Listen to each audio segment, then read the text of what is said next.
Good evening, you're watching a special edition of Scratch Reviews. Today, because it was the Oscars a couple of days ago, we're going to be having a chat about everything to do with the Oscars, since we stayed up the other day till about 5:30 in the morning watching them. I'm joined by my co-hosts, William Marler and George Gould. Would you like to introduce yourselves? So I'm William Marler, I'm studying film and animation, and I'm going to be talking about animation and visual effects. I'm George Gould, I am a media and communications student, and I'm a fully qualified film and music nerd.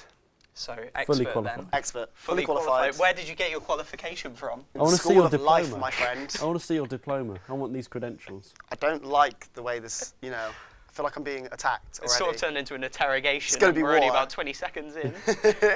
Now, there can often be common features we see in films nominated for Oscars. So, what do you guys think about that? What are some common features that make up an Oscar-nominated film?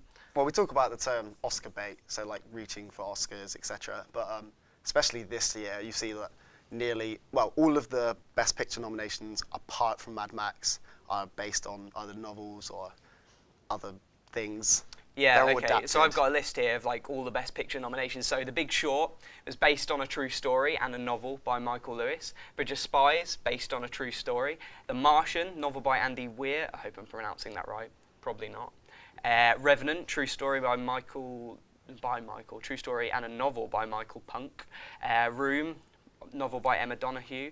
And Spotlight, true story. Brooklyn, novel by Colm Toibin, which is an Irish name I probably can't pronounce. Thanks, man. So yeah, the vast majority are based on novels and true story, apart from, like you say, Mad Max, which won a lot of awards. which is actually a sequel.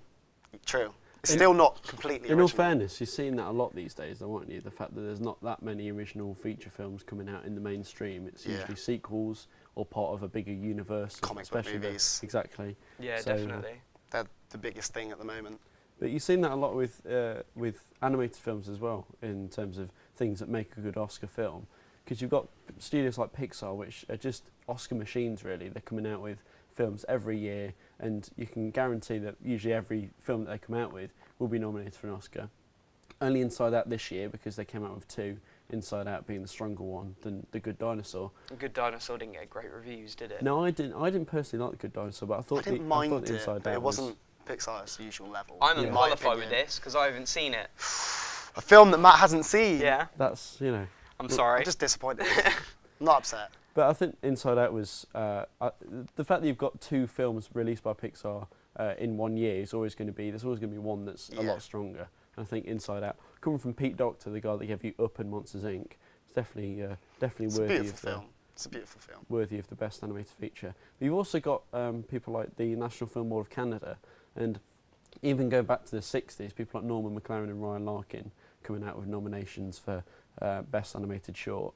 They are really an Oscar machine, and although they didn't make the short list this year, they did make the long list, and they're people that often are nominated. Even like going back recently to 2005 when Chris Landreth won for his short film Ryan, and about Ryan Larkin. So National Film Board and Pixar, both two people that are often nominated. But whether that's because they are who they are, or because the films they create are really good content is something. It's very hard to tell. Yeah. I think they do create good content. They do. You can never Pixar are tell. consistently good. I think the hype builds up though. You look forward to a Pixar film. Yeah. The way you have the expectations that it could make it worse, but generally they always deliver. And I think that impresses you more than anything. It's a calendar event, isn't it? You think every year, you know that they're going to come out with another film, and you know that it's probably going to be really good. And especially the way films are treated these days, when you've got events that are going to, when they release the dates for the new films up to 10 years in advance, we sort of are knowledgeable of what's coming out for quite a while before it actually does.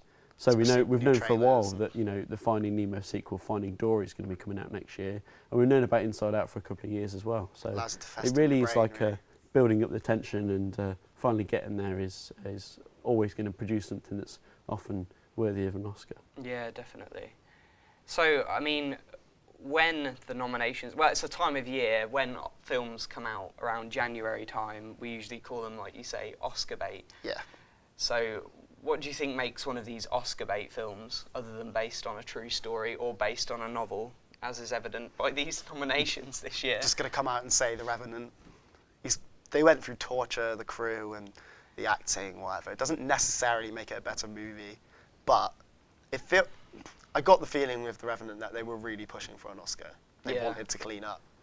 Yeah, the fact that they were torturing themselves, you think, was going to get them an Oscar. Yeah. I genuinely feel that that's what they were going for. Well, there's I can imagine a lot of the Oscar bait films are Oscar baits not necessarily just for best feature. There's certain categories that they think that it's going to lend them towards, like makeup and costume design and visual effects, of course, is something that a lot of, like, for example, I can imagine Star Wars was, they knew, they had in mind the fact that Star Wars was going to be VFX, very VFX heavy, and they thought that they could ride off the back of that with an Oscar. Well, they probably knew for a fact that they had no chance of getting like a Best Picture nod. Exactly. It's just not there. It's not what they're there for. Which has actually kind of changed up this year because Mad Max has been nominated. And I think if this film came out a few years ago, it wouldn't have got acknowledged at all. I think they're slightly trying to be more inclusive, especially with all this going on at the moment. Yeah. I think they're trying to mix up a bit. Like, there's a few nominations that were a bit different to the rest. Like, Brooklyn was a different tone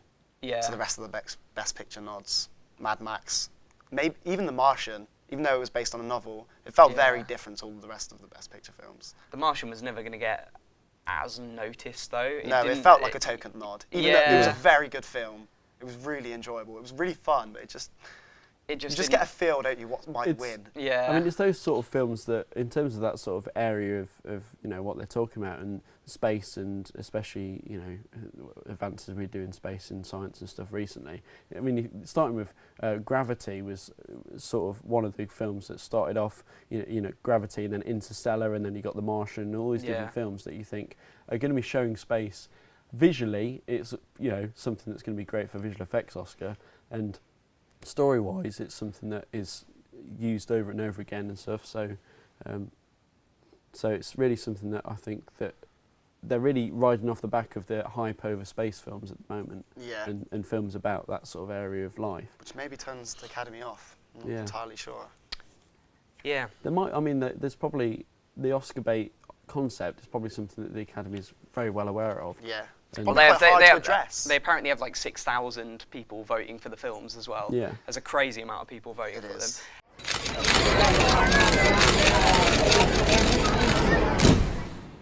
But as always, people had their predictions of the winners, but let's go through who actually won. So I have a very long list here of all of the awards that happened. Yeah. So we'll go through each one and talk about them. So Best Original Screenplay, Spotlight, which was an award presented by Ryan Gosling, who is in Spotlight. Actually, no, that's the wrong one. No, he didn't. Forget that. I just told you a fact that was complete rubbish. Forget that. Spotlight, completely different film. But yeah, Best Original Screenplay. Thoughts? You haven't seen it. I haven't seen Spotlight, Thoughts? I'm sorry. I haven't seen it either. I'm the only one who's seen Spotlight. It was good. Right, You're next. put under the spotlight. Best Writing Adaptation. This is the one I got wrong. Ryan Gosling presented this, and the winner was Big Short, and he was in that film. I was a little bit disappointed in this. Based on a novel, I was disappointed in it too, and I'll tell you why. This film rips off Wolf of Wall Street. Yeah, I feel like, you know, you just said about paving the way for, say, like space films. Yeah. The Wolf of Wall Street was better, in my opinion, and it's literally, it's the same. It's the same film. Well, there's always going to be a film that comes along that is really successful, and then you have all these other studios that are like, well, that's successful. Why don't we make something that's not quite the same, but very similar in terms it's of very similar. riding off the back of that success. That's happened, you know, for a long while. It's just disappointing that, especially when that film that follows the paths per se, but like Pave the paths. Pave the paths. But yeah, like that's the one that really got acknowledged by the Academy, which is, I don't know, it's a bit upsetting. The thing The Big Short doesn't have, which Wolf of Wall Street did have, was a charismatic protagonist or antagonist, dependent on how you look at the film. So it's like multiple people in there, but they do the whole talking to camera thing. It revolves around the financial crisis. It's quite quirky in its use of music and editing and visual style. Honestly, it feels like a proper cookie cutter copy of The Wolf of Wall Street. Like, it's even got Margot Robbie in there. Like, they go, okay, to explain this fact, we've got Margot Robbie in a bath. That's literally how they cut to her. It's But that obvious with it. Saying that though, when you say about talking to the camera, the breaking of the fourth wall, that's something that I like when people acknowledge, when people actually say that that's a really good thing, because, like you say, that's quite a quirky concept. Yeah, and, it is. We've seen it in things like Wayne's World and Ferris Bueller's Day Off and things like Deadpool. that. Yeah, Yeah. Don't forget Deadpool, Deadpool. definitely recently released. But I'm glad that that's also being used quite a lot, because when it's done well, It's interesting. I think it's a really interesting concept. Yeah, I feel like if it's including the overdone, audience. it can be cheap. Yeah, if it's But if overdone- it's done right, if it's tastefully, yeah, I agree. I think with with comedy, it's another thing that people just go for as a quick joke. But I think when it's done really well, like you're saying, Wolf of Wall Street, Yeah. it's, I think, interacting with the audience is a really interesting yeah, concept. adds a new dynamic to the whole film. It's Well, great. there's this really funny bit in The Big Short where, when you watch an adaptation of a true story and you go, well, it obviously didn't actually happen like Yeah. that. There's literally a bit where they turn to the camera and go, it didn't actually happen like this, but we're going to do it because it looks better this way. So quite- stuff that's like quite that, nice, stuff though, like not? that's quite funny. Yeah, when it can just break up the tone of the film and predict what everyone's thinking and go, you know what, we all know that you're thinking this, and you're right. Just laugh ourselves. Yeah. Exactly. I They're feel just- like there were some other films that could have got that. Yeah, there worked is. But I think despite the fact I'm quite critical of its style, Wasn't a it bad was film. it It was was a good film. it was also really funny because it conquered a subject matter which is quite hard to go about, considering like the vast majority of their dialogue is all jargon. Yeah. But it had me like glued to the screen. I was never bored. I just thought the whole time it's like Wolf of Wall Street. But that shows like when a film's really good is that when they take a concept that otherwise isn't very accessible to the make it audience, accessible. and they make it accessible through the use of film. My mum liked it. Let's Proves move the on. Best Supporting Actress, Alicia Vikander for, I think, Danish Girl. Yeah, she was also Now- in Ex Machina. I was thinking, was she going to be nominated, or was Eddie Redmayne going to be nominated for Best Actress for Danish Girl? Haha. On that note, let's move to the next one. Best Costume Design, Jenny Bevan for Mad Max. Now, she was in the press recently because she got I think it was a Golden Globe? Yeah. Yeah? Or was it a BAFTA? It was one of those two. I didn't One of watch the other them. ceremonies. I was more interested in the Oscars. Oscars is more important. Yeah, because Stephen Fry described her as a bag lady. Yes, that was that was the Oh. BAFTAs. I It was the think. It was the BAFTAs. I BAFTAs, remember yeah. this now. But yeah, that was for Mad Max. So this Yeah. is the She first. got a lot of she got a lot of praise like when she was coming down. The costumes are thingy. great in Mad Max. Yeah. Yeah. They're really good. There could have been a few winners in that though. They've got no this- complaints, but there could have been. No. I think it's really nice when crew actually get the recognition they deserve, like the people behind the camera. Especially they happened get this real recognition. Is Yeah, exactly. And I love the whole like steampunk style of Yeah. Mad Max as It's well. really gorgeous. Speaking of Mad Max, best production design, Mad Max. It's beautiful. It is beautiful. It's that whole like orangey, deserty look. yeah. It's quite unique. Makeup and hair, Mad Max. Max. This is the point where we were watching it and we were like, no. Mad Another Max one. again. Like we just thought they were going to clean up the entire thing. Well, I think I tweeted about this point, or after it won its next two awards. I was like, Mad Max is winning all the awards that make up a good film, so Yeah. surely it should win Best Picture. Yeah. Yeah. Cinematography. Now, this was an important one because it's Emmanuel Lubezki. It's his third time winning the cinematography award in a row after Birdman and Gravity? which both have amazing cinematography. Gravity, no absolutely complaints. stunning cinematography. Yeah, That Yeah. was- really I good. mean, that was just because I was able to see that in IMAX, and it's Yeah. really when you can appreciate. You have it to in see that IMAX. Yeah. film in IMAX. I Exactly, when completely agree. just everything is so immersive, and it's like that's the way you should definitely watch it. Yeah, The cinematography I agree. for The Revenant was amazing as well. Say what you want about the film. Cinematography was great. Oh yeah, it was great. And the Fantastic. thing is, for The Revenant, they used all natural light Yeah. as well. Yeah. So impressive. But they had a really what they really did. limited window for that, which is really I thought was really cool. Was Yeah. that their scheduling had to revolve around the perfect conditions for lighting. That's Yeah. that's how much they cared about the natural light being the main source of lighting for the film. Is that they had to have the shooting schedule fit just around that. Was that's dedication to Yeah. Even creating Leo- really cinematography. Leo, ever professional, still said that it was hell to film. Yeah. If Leo says that, it's true. There's also that the opening scene in The Revenant was my favourite Oh. part. Now, I'm not a massive fan of The Revenant, but that opening scene was amazing, where it's the battle between the Native Americans And the Rees. Yeah. The Rees. and the camera doesn't cut. it floats around this whole battle sequence. Sort of reminded me of Saving Private Ryan, Yeah, but in I a did different think that, era. actually, yeah. It like floats around, it like goes underwater, it comes back out. That was a point where I was going, this is going to be an awesome film. That uninterrupted, the idea of uninterrupted shot as well, like breaking the fourth wall, I absolutely love. There was a lot is of when that in it's the when Revenant. uninterrupted shots are used really nicely. Yeah. Because you think about the fact that okay, it's not as accessible as for the crew as something like breaking the fourth wall. They can't just go in the script. The guy looks at the camera. That's fine. That's easily done. Yeah. With an uninterrupted shot, the amount of effort that it takes to actually create and craft one of those, and the amount of times they have to do it over and over again, is just so like you know that when they do that, they often do it well because they have to do it well. Yeah. And like for example, No choice. the Alfred Hitchcock film Rope is something that uses the uninterrupted shot really well. Pioneer. So yeah, moving on. More Mad Max. It actually is. Sound editing, Mad Max. Mad Max. Sound mixing. Mad Max. What's the difference between the two? Just out of curiosity, because I don't know the difference between the two of Editing those. and mixing. It's kind of, yeah. Yeah. I don't So- really. Do they need 2 different Oscars for that? Can't they blend them? I don't know. Is it because it's 2 different people doing those things? I don't know. No, I don't know either. Best visual effects. This was Ex Ex Machina. Ex Machina, yeah. That was a. Really, that was So, considering surprising. It was. you're into visual effects and stuff, Yeah, what do you think about well, I this? thought the visual effects were just there's a common theme within visual effects called the uncanny valley, which is all about the idea of when you depict the human form is if you were to see it like a graph, is you see something that's really unhuman and the sort of how much we like it. It goes down the more and more it becomes human, and there's a valley in between which it just completely drops. And it's when, like the Polar Express, for example, when something is very, very near to looking human, but It's not not. quite, and that's the really, really sort of unnerving. weird Yeah.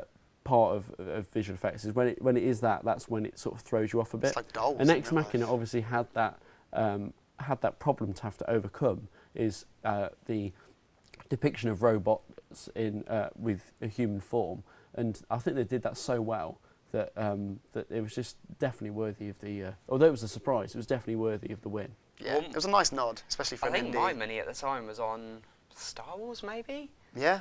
Because Star Wars had pretty seamless visual Yeah. effects. And I mean, sound. they- I thought Star Wars might pick up one of the sound. yeah, well, I didn't Oscars. get anything. No. Spoiler alert. Star Wars wins, no awards. Well, I think the thing is with Star Wars is, as much as it may be visually impressive, may be impressive in terms of sound, is that the amount of Star Wars films that we've seen, it's not actually doing a whole lot different to what it did back in when the original was released. Yeah. You know, True. it's the same idea in terms of visuals Just and sound, polished. just made polished and Yeah. brought into the 21st century, and it's that which is really probably why it didn't get nominated for visual effects. Saying that, Star Wars was amazing. I want to get that out there.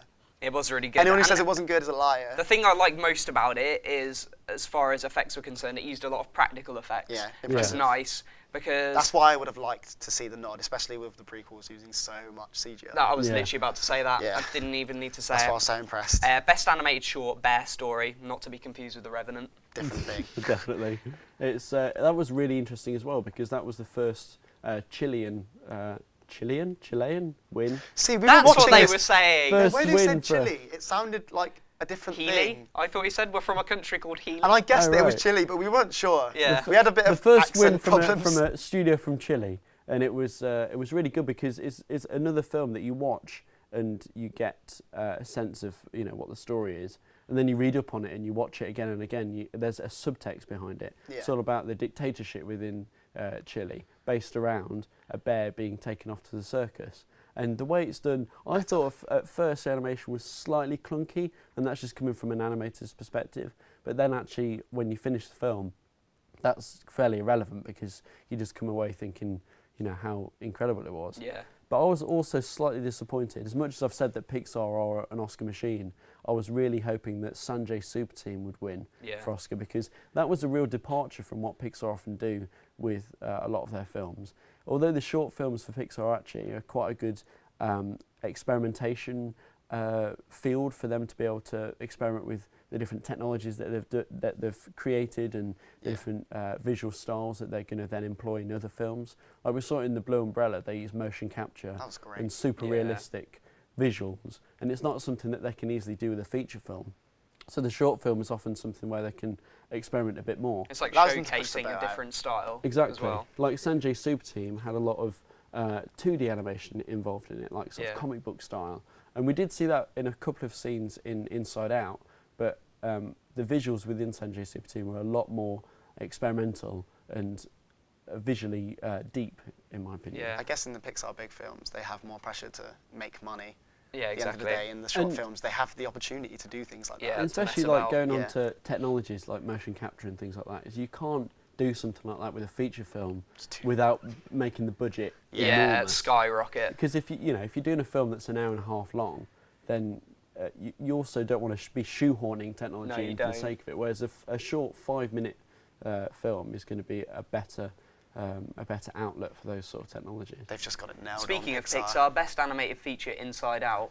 No complaints. Not really. There was no competition. What I found really funny is the fact that Woody and Buzz introduced the best animated feature. It's a bit like Ryan Gosling. But it's even worse because they would have produced that whole little insert. Exactly. They would have produced their own award. It's great. But it deserved it. And to be honest, I personally think Inside Out, not just animated features, should have been nominated for Best Picture because it was so good. I agree. I mean, we saw a bit of a dip with the quality of Pixar's material recently. I mean, I wasn't expecting much from Inside Out when I went to see it, to be honest. It was because it was such a weird concept. I think people were going in with like, is it going to be good or is it not? But I mean, we had Toy Story 3, which ended on a high, and then dipped down straight to Cars 2. And then from there, it was slowly Brave sort of picking itself up, Monster University. And then we have Inside Out, Pete Docter, director of Up and Monsters Inc. and such, bringing it right back up and putting Pixar back on the pedestal that it once was. The thing is, I think it's nice not to be a sequel. Well, I think John Lasseter's quite selfish in the sense that the Cars films he kind of acknowledges aren't as good as the other. They're more of like a vanity piece because he likes cars. The thing is with Cars is that maybe a vanity piece and all that, but it also brings in a ridiculous amount of merchandise money to Pixar. Kids absolutely adore those Cars. sort of like Toy Story.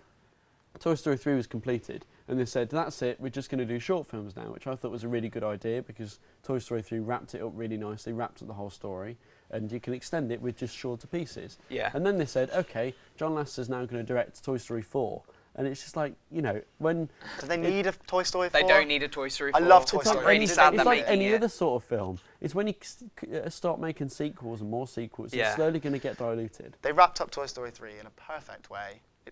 It was actually perfect. It's like when I heard about Monsters University, at first when people were saying, it's Monsters Inc. 2, I was thinking, but Monsters Inc. ended so well. Yeah. And then I was so glad that it actually ended up being a prequel instead of a sequel. Yeah. Because it was able to extend the ruins but not in a way that ends the perfect end, that ruins the perfect ending from Monsters Inc. Yeah. Anyway, I personally think as well, Animalizer was completely missed off the Oscars list because it's amazing. It should have been nominated for Best Screenplay as well. So it's a Charlie Kaufman screenplay. And Charlie Kaufman, he's really good. Anyway, Best Supporting Actor Mark Rylance for Bridge of Spies. He does a sort of very downplayed performance. I mean, my money was actually on Tom Hardy for this one. I wanted Tom Hardy. Tom Hardy was really Mark good in Rylance Revenant. was great, but he wasn't in that film an awful lot. I know it's supporting actor, but Tom Hardy felt like he had a larger presence. I think if you added up the amount of time he's in that film, he's only in it for about half an hour. But then again, Heath Ledger, Best Supporting Actor for The Dark Knight, he's only in it about 20 minutes. Yeah. He's not actually in it long at all. Heath Ledger, Dark Knight. And he's really good. He's really good. Mark Rylance was great though. The thing is about Tom Hardy though, what's really interesting is you got him nominated. You got him in a nominated film, Mad Max. You also got him in The Revenant, which was that was quite. He's covering all his bases. Exactly. Between Tom Hardy and Domhnall Gleeson, they covered like every movie. Domhnall Gleeson's in Ex Machina. He's in The Revenant, and he's in Star Wars. He was in another.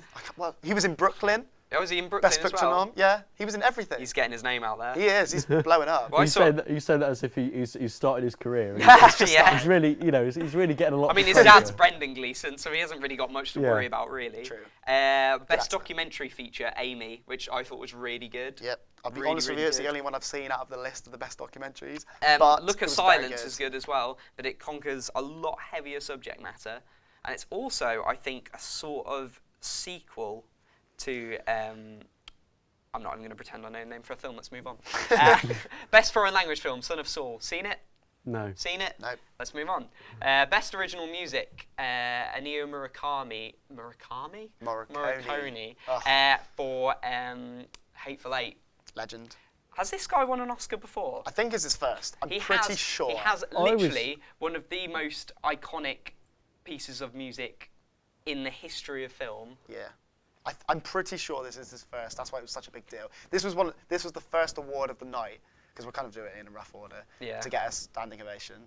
Yeah. It was very tearful. Best original song, Writings on the Wall, Sam Smith. Sam Smith, of course, doing things for Bond and such. He's really becoming a film music producer, isn't he? Yeah.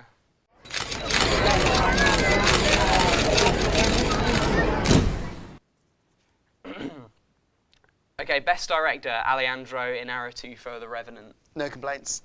No complaints either, really. Leonardo DiCaprio, of course, in his speech. Or is that a bit of a spoiler for the best like actor? nobody knows already. Exactly. Drum roll. And he was obviously praising him for The Revenant. Yeah. Yeah.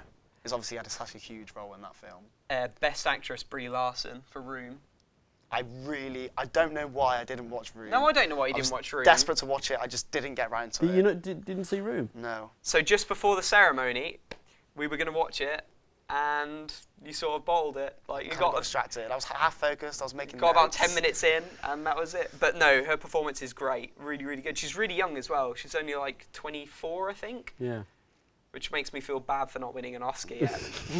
Next year, I've still got a few years. I'm fine. Next year, yeah. And of course, we move on to Best Actor. Finally. Do you know what I find really annoying? Leo. It's the morning after the Oscars. Everyone was posting the video of Leo winning the Oscar, and I was going, "You weren't there, man. Yeah. We were there when it happened. We stayed up. We stayed up and watched that guy win. Very cool speech. Very composed. He looks. Yeah, I thought he'd be a mess after all these years that he's wanted to get it. But I thought it was really interesting as well that he was able to have a platform to talk about his climate change activism that he's doing. He's like, because that's the thing, is The Revenant was so like, especially with filming, they had to go to a certain location just to find snow. And well, I think it's something like America and Canada and various places. Especially short list of places they could go to. In that film. Yeah, and of course. To be honest, like there's not much else to say about Leo winning. Deserves it. He deserves it. I don't necessarily think this is the film he deserved it for. No. I think he's done better work, and he should have probably won it before. But I think if he didn't win it for The Revenant, I'm not sure he would have ever won it, because it's Oscar bait. It is 100% Oscar bait. This might be his peak. Yeah, there was that video I sent you online, which is a guy dressed up like Leo in The Revenant crawling through the snow after an Oscar, trying to reach it. That's pretty much what it is. Pretty much. It's pretty much what the entire film is. And yeah, Best Picture, Spotlight, which I was not expecting. So he said to me, just before, George, by the way, just to confirm. You do have a name. Just before the Best Picture was announced, you said, so what's it going to be, Revenant or Mad Max? And then Morgan Freeman goes and the Oscar goes to Spotlight. Even Morgan Freeman. I fell off my chair, literally fell off my chair. I froze, I couldn't believe it. I don't know if it's because it's 5 a.m. and I was really tired, but I fell off my chair. They gave all of production awards to Mad Max. Yeah. That surely must make a great film, as you said. They gave the best director and best actor, or like say actress, so like two of the biggest roles in films, the leading part and a director, and then just gave it to Spotlight. Yeah. But I think if they were to give it to Mad Max, wouldn't you just be like, oh, of course, it's got to be Mad Max? Such an obvious thing. Imagine the people of Spotlight were probably as surprised. Yeah. Okay. Okay, folks. So, what are your closing thoughts on this year's Oscars? In one word, how would you describe the Oscars? Leo. We'll go. Finally. Have your chance. Finally. Leo? We're like a combined thing. Yeah. Okay. Finally, Leo. Mine's Mad Max. That's two Finally, words. Leo, Mad Max. Finally, Leo, Mad Max. I'm Matt Barnard, and you've been watching Scratch Reviews. Up next is the last show in 12 hours, the Tonight Show at Chrissy Hall. So enjoy and good night. Thanks for joining me.